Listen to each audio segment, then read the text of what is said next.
नमस्कार, आप देख रहे हैं न्यूज 18 राजस्थान। आपके साथ मैं हूं अभिषेक। बुलेटिन में सबसे पहले बात अंतरिम बजट की, जो फरवरी की पहली तारीख यानी कल पेश होने वाली है, जो देशवासियों के लिए खुशियों की सौगात ला सकती है, क्योंकि कल मोदी सरकार अपना आखिरी बजट पेश करने जा रही है। तो कल बजट में क्या खास होगा, देखिए रिपोर्ट। आम चुनाव सामने है और पीछे है 3 राज्यों के विधानसभा चुनाव में मिली हार। ऐसे हालात में मोदी सरकार के सामने किसानों की समस्या, मध्यम वर्ग की मुश्किलें और युवाओं के लिए कम होते रोजगार बड़ी चुनौती है। इन तीनों ही मुद्दों का असर अंतरिम बजट में देखा जा सकता है और अंतरिम वित्त मंत्री पीयूष गोयल पहले बजट भाषण में किसानों के साथ साथ मध्यम वर्ग को खुशखबरी दे सकते हैं। इनमें किसानों की मुश्किलें दूर करने के लिए विशेष कदम उठाने का ऐलान हो सकता है। साथ ही साथ मध्यम वर्ग को टैक्स में राहत भी दी जा सकती है। ऐसे में सरकार इसके लिए कौन सा विकल्प अपनाएगी, ये सवाल जरूर उठ रहा है। अंतरिम वित्त मंत्री पीयूष गोयल टैक्स में राहत देने के लिए स्लैब में बदलाव कर सकते हैं या फिर स्टैंडर्ड डिडक्शन की सीमा 40,000 से ज्यादा कर सकते हैं। पिछले बजट में भी टैक्स दरों में बदलाव की बड़ी उम्मीद जताई गई थी, लेकिन वित्तीय अनुशासन में बंधे होने के कारण सरकार ने ऐसा कोई ऐलान नहीं किया था। लेकिन मध्य प्रदेश, छत्तीसगढ़ और राजस्थान के चुनावों में किसान ऋण माफी का ऐलान कर कांग्रेस ने बीजेपी से सत्ता छीन ली। इस कामयाबी से उत्साहित राहुल गांधी सबके लिए न्यूनतम आय की गारंटी का वादा भी जोर शोर से कर रहे हैं। ऐसे में मोदी सरकार पर चौतरफा दबाव है कि वो टैक्स देने वालों को राहत दे। सरकार के सामने मुश्किल ये है कि आयुष्मान भारत जैसी विशाल योजना को सही तरीके से चलाने के लिए मोटी रकम की जरूरत है, जबकि जीएसटी के तहत टैक्स कलेक्शन भी अब लक्ष्य से कम हो रहा है। यानी अरुण जेटली की गैर मौजूदगी में पीयूष गोयल के लिए बजट पेश करना रस्सी पर नट के चलने जैसा साबित होने वाला है। Bureau report, news 18 network. Modi सरकार के वर्तमान कार्यकाल का आखिरी बजट कल संसद में पेश होगा। इस बजट के बाद लोकसभा चुनाव है, इसलिए माना जा रहा है कि इस बजट में कई लोक लुभावनी घोषणाएं हो सकती हैं। लोक कलाकारों को इस बजट से क्या उम्मीद है, बात की हमारे संवाददाता बीके शर्मा ने। कल संसद में बजट पेश होगा और इस बजट के साथ ही लोकसभा चुनावों की रणभेरी भी बजेगी और इस रणभेरी के साथ ही मोदी सरकार घोषणाएं करेगी, जिसके आधार पर लोकसभा चुनावों में आगे सरकार जाएगी। इस बजट को हम राजस्थानी रंगों में देखने की कोशिश करते हैं। इन उम्मीदों को राजस्थानी रंगों के माध्यम से जानने की कोशिश करते हैं कि प्रदेश के लोग जो जीवन है उससे जुड़े लोग कलाकार इस बजट को कैसे देखते हैं, उनकी क्या उम्मीदें हैं। यहीं से शुरुआत करते हैं। आप बताइए, कल बजट आ रहा है मोदी सरकार का, तो क्या उम्मीदें हैं इस बजट से? सर, उम्मीदें तो बहुत ज़्यादा है हमारे को, क्योंकि ये बजट इस सरकार का अंतिम बजट है और हम ये चाहते हैं किसी भी सरकार ने आज तक लोक कलाकारों के लिए कुछ नहीं किया है। ये सरकार लोक कलाकारों के लिए करे, उनके मानदेय बढ़ोतरी करे, उनके लिए आने जाने का जो साधन होते हैं उसके अंदर कुछ सुविधाएं दे, उनको दे। लोक कलाकार अपनी लोक संस्कृति को लेकर के, अपनी लोक कलाकारों को लेकर के गाँव की चौपाल से लेके भारत की राजधानी तक और राजधानी से लेकर दुनिया के देशों में वो प्रोग्राम करते हैं, मगर लोक कलाकार हमेशा पीछे रहे हैं। उनके लिए आज तक किसी सरकार ने कुछ भी नहीं किया है। इसलिए सरकार से आशा करते हैं, उम्मीद करते हैं और निवेदन भी करते हैं आपके माध्यम से कि लोक कलाकारों के लिए कुछ हो, ताकि लोक कलाकारों को राहत मिले और इन कलाकारों के भी अच्छे दिन आए। लोक कलाकारों के भी अच्छे दिन आने चाहिए। आप बताइए, क्या चाहते हैं इस बजट में, क्या होना चाहिए आपके लिए? हमको साहब कर्जा माफ होना चाहिए और किसान और सभी गरीबों का मजदूरी मिलनी चाहिए, बेरोजगार का जो रोजगार मिलना चाहिए, कलाकार का जो साहब कछु पैसा पेंशन मिलनी चाहिए या कुछ। महीने में 10 दिन के लिए काम मिलता है, उसमें गुजारा नहीं हो पाता, इसलिए सरकार को सोचना चाहिए। सरकार को कलाकारों के लिए भी सोचना चाहिए। बताइए, क्या चाहिए सरकार से? पर्सनली सरकार से यही कहना चाहूँगा कि कलाकार को प्रोत्साहन मिलना चाहिए, उन्हें विशेष राशि मिलनी चाहिए और उन्हें उनके लिए एक अच्छा मंच तैयार करना चाहिए। बस इस बजट में इनकी मांगे भी कितनी पूरी होती है, ये देखना होगा। कैमरामैन रमाकांत के साथ बीके शर्मा, न्यूज 18 जयपुर। आज राष्ट्रपति रामनाथ कोविंद के अभिभाषण के साथ संसद के बजट सत्र की शुरुआत हुई। अपने अभिभाषण में राष्ट्रपति ने सरकार की कई योजनाओं की सफलता का जिक्र तो किया ही, साथ ही नोटबंदी, जीएसटी और सर्जिकल स्ट्राइक की भी बात की।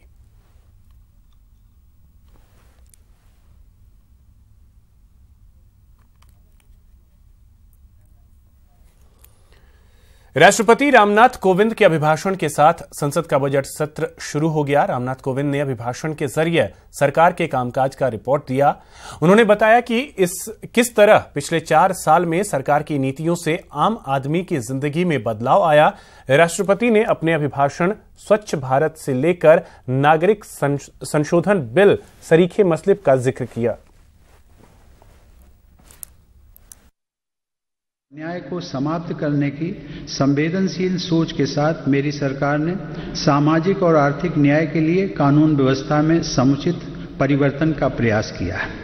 नागरिकता संशोधन विधेयक के द्वारा उन पीड़ितों को भारत की नागरिकता प्राप्त होने का मार्ग आसान होगा जो प्रताड़ना के कारण पलायन करके भारत आने पर मजबूर हुए हैं। इसमें उनका कोई दोष नहीं है, बल्कि वे परिस्थितियों का शिकार हुए हैं। किसी नाबालिग के साथ बलात्कार करने की जघन्य अपराध की सजा के लिए सरकार ने अपराधी को फांसी की सजा देने का प्रावधान किया है। हमारी मुस्लिम बेटियों को डर और भय की जिंदगी से मुक्ति दिलाने तथा उन्हें अन्य बेटियों के समान जीवन जीने के अधिकार देने हेतु मेरी सरकार 3 तलाक से जुड़े कानून को संसद से पारित करवाने का लगातार प्रयास कर रही है। इसी तरह अन्य पिछड़ा वर्ग आयोग को संवैधानिक दर्जा दिया जाना सामाजिक न्याय के लिए मेरी सरकार की प्रतिबद्धता को दर्शाता है। अब बात गहलोत के गुगली की। गहलोत सरकार ने मैनिफेस्टो के एक और वादे को अमली जामा पहना दिया है। 1 मार्च से युवाओं को बेरोजगारी भत्ता देने का ऐलान किया है।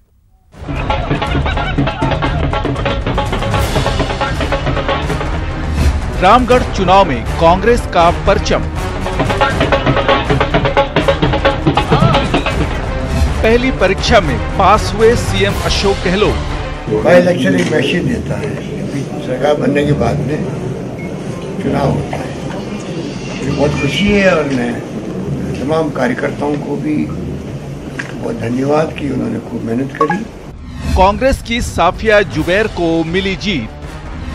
हिंदुत्व की प्रयोगशाला में हारी बीजेपी। लोकसभा चुनाव से पहले सेमीफाइनल में कांग्रेस ने मारी बाजी। अलवर जिले की रामगढ़ सीट के जीत का पूरा हाल बताएंगे, लेकिन पहले बता दें कि इस जीत ने राजस्थान विधानसभा में कांग्रेस को 100 के आंकड़े तक पहुंचा दिया। राजस्थान की सत्ता पर काबिज कांग्रेस विधानसभा चुनाव में 99 के आंकड़े पर अटक गई थी। पूरा कांग्रेस की कार्यकारिणी ने बहुत संगठित तरीके से चुनाव लड़ा है, बल्कि पूरे प्रदेश की कांग्रेस ने बहुत बड़ा योगदान इस चुनाव में दिया है। विधानसभा चुनाव के बाद हुए इस उपचुनाव में कांग्रेस और बीजेपी दोनों ने जोर लगाया था। रामगढ़ सीट की अहमियत इसलिए भी थी कि ये वो सीट है जहां से पिछले लगातार 2 चुनाव में बीजेपी जीती और रामगढ़ की सीट राजस्थान में हिंदुत्व की प्रयोगशाला मानी जाती है। रामगढ़ सीट से विधायक रहे ज्ञानदेव आहूजा अपने विवादास्पद बयान के लिए सुर्खियों में रहे। इस चुनाव में रामगढ़ सीट पर बीजेपी ने अपना उम्मीदवार बदला था, तो क्या इस हार के लिए उसे भी कारण माना जाएगा? वहीं जाट वोटरों का बीएसपी के पक्ष में मतदान भी बीजेपी की हार का बड़ा कारण हो सकता है। रामगढ़ सीट से बीजेपी की हार से लोकसभा चुनाव में पार्टी के प्रदर्शन पर असर पड़ सकता है। ये पहला चुनाव था, लोग इसको चुनौती मानते थे, लेकिन जनता ने विश्वास किया है। लोगों ने मजहब के नाम पर, जाति के नाम पर वोट तोड़ने का काम किया है, बंटवारा करने का काम किया, लेकिन जो आम मतदाता है उसने कांग्रेस में, राहुल गांधी जी में, हमारी सरकार में विश्वास व्यक्त किया है। पार्टी ने जो काम किया, सरकार के गठन के बाद जो विकास कार्यों की छड़ी लगाई है, उसका एक विश्वास जनता ने दिखाया है।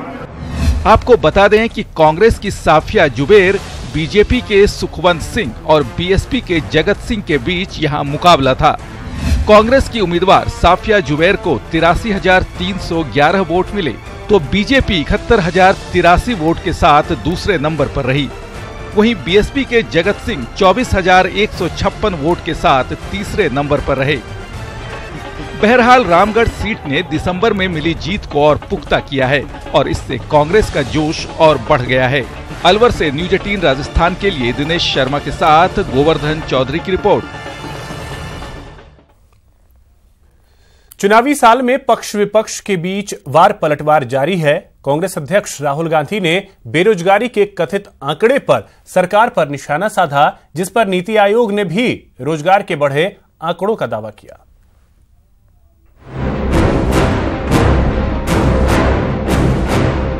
बेरोजगारी के आंकड़ों पर मचे सियासी घमासान के बीच नीति आयोग ने रोजगार में बढ़ोतरी का दावा किया है। नीति आयोग ने प्रेस कॉन्फ्रेंस के जरिए लीक हुई रिपोर्ट को गलत बताते हुए देश में रोजगार बढ़ने का अनुमान लगाया है। डेटा क्योंकि नहीं हुआ है और ये डेटा अभी भी प्रोसेस हो रहा है, तो इसीलिए सरकार ने इस रिपोर्ट को अभी तक रिलीज नहीं किया था। और ये हुआ था कि जब ये 6 क्वार्टर का डेटा बन जाएगा और जब ये तैयार हो जाएगा तो इसको हम लोग रिलीज करेंगे। तो ये सूरत है, तो इसलिए इस डेटा को साइड करना मेरे ख्याल में गलत है। और सबसे और भी बड़ी गलती ये है कि इसको कंपेयर करना 2011-12 से। आयोग ने साफ कर दिया है कि रोजगार पर आंकड़े जुटाने का काम अभी चल ही रहा है, इसलिए सरकार ने इसे अभी जारी नहीं किया है। नीति आयोग ने यह भी दावा किया कि पिछले 4 साल में ज्यादा नौकरियां सृजित हुई हैं। There is a lot of evidence to show that jobs have been created in this economy in the last 4 years. And this is, for example, just to cite one report which is McKinsey in the beginning of 2018 said that between 23 to 26 million jobs are created. दरअसल बेरोजगारी पर national sample survey office के कथित आंकड़ों पर आधारित media report आने पर कांग्रेस अध्यक्ष राहुल गांधी ने ट्वीट के जरिए केंद्र सरकार पर हमला बोला। नौकरी नहीं है। फ्यूरर ने हर साल 2 करोड़ नौकरियों का वादा किया था। 5 साल बाद रोजगार सृजन पर लीक हुई रिपोर्ट से राष्ट्रीय त्रासदी सामने आई है। बेरोजगारी की दर 45 वर्षों के सबसे उच्चतम स्तर पर है। अकेले 2017-18 में 6.5 करोड़ युवा बेरोजगार थे। राहुल के आरोप पर बीजेपी ने भी हमला बोला। गांधी को इतालवी तानाशाह मुसोलिनी से विरासत में निकट दृष्टि दोष मिला है और उन्हें मुद्दों की मामूली समझ है। ईपीएफओ का वास्तविक आंकड़ा रोजगार में बहुत अधिक वृद्धि दर्शा रहा है और यह महज पिछले 15 महीनों में पैदा हुए रोजगार हैं। दरअसल रोजगार आंकड़ों के प्रकाशन नहीं होने से नाराज राष्ट्रीय सांख्यिकी आयोग के कार्यवाहक अध्यक्ष पीसी मोहनन और सदस्य जेवी मीनाक्षी ने इस्तीफा दे दिया था। इसलिए राहुल गांधी को सरकार पर हमला करने का एक और मौका मिल गया। Bureau report, news 18 network.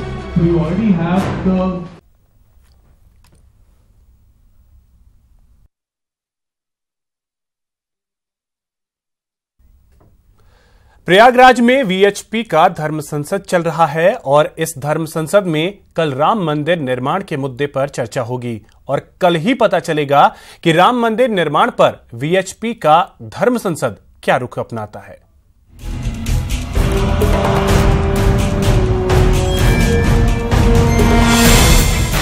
Ram मंदिर को लेकर स्वरूपानंद सरस्वती के धर्म संसद के बाद प्रयागराज में जब वीएचपी का धर्म संसद शुरू हुआ तो देश भर की नजरें इस पर टिक गई। हालांकि वीएचपी के धर्म संसद के पहले दिन राम मंदिर की जगह सबरीमाला मंदिर पर अयोध्या जैसा आंदोलन चलाने और हिंदू समाज के विघटन को रोकने का प्रस्ताव पास किया गया। इस धर्म संसद में पहुंचे आरएसएस प्रमुख ने कहा कि केरल में सबरीमाला को लेकर साजिश चल रही है और श्रीलंका से महिलाओं को लाकर मंदिर में प्रवेश कराया जा रहा है। कोई जाना नहीं चाह रहा है, इसलिए ला कर श्रीलंका तक से महिलाओं को लाया जाता है और पीछे के दरवाजे से घुसाया जाता है। अगर आप कानूनन काम कर रहे हो तो आगे के दरवाजे से करो, वो भी नहीं होता है। यहाँ संघ प्रमुख ने हिंदू एकजुटता की चर्चा की और कहा कि एकजुट हिंदू को कोई भी नहीं हरा सकता। एक नहीं अनेक बार ये सिद्ध हुआ है कि परिस्थिति का पूर्ण संज्ञान लेकर अगर हिंदू समाज खड़ा हो जाता है तो उसको तोड़ने की और उसको परास्त करने की दुनिया में आज भी किसी की क्षमता नहीं है। एक तरफ संघ प्रमुख ने हिंदू एकजुटता की बात की तो वीएचपी के धर्म संसद में पहुंचे बाबा रामदेव ने साफ कहा कि जब संतों की बात पर वोट डाले जाएंगे तो धर्म संसद की बात देश की संसद भी सुनेगी। हम सबको अपना आत्मबल बढ़ाना पड़ेगा, हमें जनबल भी बढ़ाना पड़ेगा। एक एक साधु के पीछे एक एक 2-2, 5-5 करोड़ लोग खड़े हो जाएं। आज वोट का जमाना है। एक साधु के कहने से कम 10, 20, 50, 1, 2, 10, 20, 50 लाख या 1-2 करोड़ जिस दिन वोट डालने लग जाएंगे, उस दिन धर्म संसद की बात संसद में सुनी जाए। हालांकि वीएचपी के धर्म संसद के पहले दिन श्री राम जन्मभूमि न्यास के अध्यक्ष नृत्य गोपाल दास ने कहा कि योगी और मोदी सरकार के रहते हुए राम मंदिर नहीं बना तो कब बनेगा। बता दें कि 2 दिवसीय वीएचपी की धर्म संसद में शुक्रवार को राम मंदिर निर्माण पर चर्चा होगी और शुक्रवार को ही पता चलेगा कि राम मंदिर पर वीएचपी की धर्म संसद का क्या रुख रहता है। Bureau report, news 18 network. Bharat का पड़ोसी मुल्क चीन दोस्त कम दुश्मन ज्यादा है। इस बार उसने कुछ ऐसी चाल चली है, चलिए आपको दिखाते हैं इस रिपोर्ट के जरिए।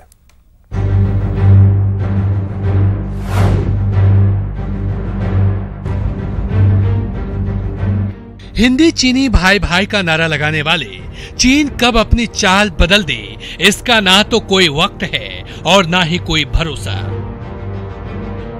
उसकी नीति और नियत हमेशा से शक के दायरे में रही। दोस्ती की आड़ में ड्रैगन अंदर ही अंदर कौन सी चाल चल दे, ये किसी रहस्य तिलिस्म से कम नहीं। और यही वजह है कि दुनिया के लिए आज भी चीन एक अबुझ पहेली की तरह है। भारत के साथ दोस्ती की बात तो चीन करता है, पर उस दोस्ती के पीछे भी ऐसी डर्टी चाल छिपी रहती है जो समय समय पर सामने आई है। चीन एक बार फिर भारत को न्यूक्लियर सप्लाई ग्रुप यानी एनएसजी में शामिल नहीं होने देना चाहते। इसमें रोड़ा अटकाने के लिए उसने संकेत भी दिए। चीनी विदेश मंत्रालय के प्रवक्ता गैंग शुआंग ने कहा कि न्यूक्लियर नॉन प्रोलिफरेशन ट्रीट यानी एनपीटी को लेकर दोहरे मापदंड नहीं होने चाहिए। चीन को लगता है कि भारत जैसे देश एनपीटी पर हस्ताक्षर नहीं किए हैं, लिहाजा उसे एनएसजी में प्रवेश नहीं किया जाना चाहिए। जबकि भारत का मानना है कि एनपीटी पर हस्ताक्षर नहीं किए गए हैं, लेकिन परमाणु अप्रसार के अच्छे रिकॉर्ड के कारण उसे इस ग्रुप में प्रवेश मिलना चाहिए। बेइजिंग में यूनाइटेड नेशन सिक्योरिटी काउंसिल की स्थायी 5 सदस्यों की मीटिंग से पहले चीन का ये बयान सामने आया है।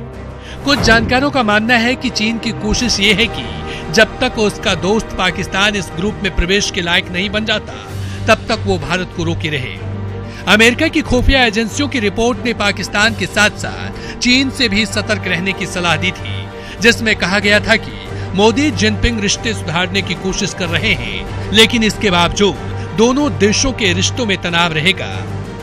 लिहाजा ये कहा जा सकता है चीन से दोस्ती किया जा सकता है, पर एतबार नहीं। Bureau report, news 18 network. इसी के साथ इस बुलेटिन में इतना ही। राजस्थान की बाकी खबरों को देखने के लिए आप विजिट कर सकते हैं हमारी वेबसाइट news18rajasthan.com पर। नमस्कार।